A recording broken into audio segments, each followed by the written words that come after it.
एक वक्त की बात है, अमेरिका के एक साहिली गांव में एक बच्ची रहती थी जिसका नाम ईमा था। ईमा को समंदर और लाइट हाउसेस बहुत पसंद थे। वो रोजाना शाम को साहिल पर बैठकर लाइट हाउस की रोशनी देखती और सोचती कि लाइट हाउस के अंदर क्या होगा। एक दिन ईमा ने फैसला किया कि वो लाइट हाउस का करीब से मुआयना करेगी। वो लाइट हाउस की तरफ चल पड़ी और जैसे ही उसके दरवाजे के करीब पहुंची, दरवाजा खुद ब खुद खुल गया। ईमा हैरान रह गई, लेकिन इसे कोई खौफ न था। वो अंदर दाखिल हो गई। लाइट हाउस के अंदर का मंजर बहुत अजीब था। दीवारों पर चमकदार सितारे और जादुई नक्शे बने हुए थे। जैसे ही ईमा ने एक किताब को छुआ, अचानक एक रोशनी फैल गई और एक बूढ़ा जादूगर नमूदार हुआ। इसका नाम मार्कोस था।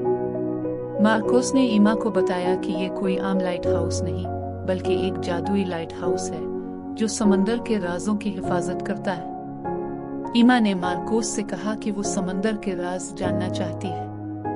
मार्कोस मुस्कुराया और अपनी जादुई छड़ी घुमाए। अचानक लाइट हाउस का फर्श नीचे खिसकने लगा और ईमा एक शानदार ज़ेरे समंदर दुनिया में पहुंच गई। वहां ईमा ने रंग बिरंगी मछलियां, चमकते हुए मोतियों वाले खजानों और समंदर की जादुई मखलूक को देखा। सब कुछ हैरत अंगेज था।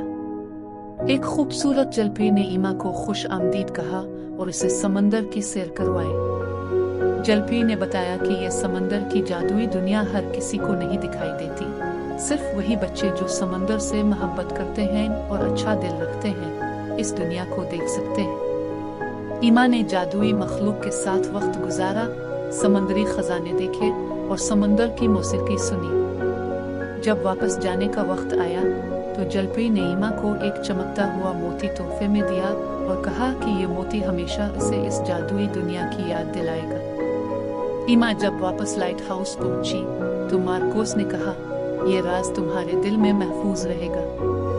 दुनिया में जादू हर जगह है, बस हमें इसे देखने के लिए एक अच्छे दिल की जरूरत है।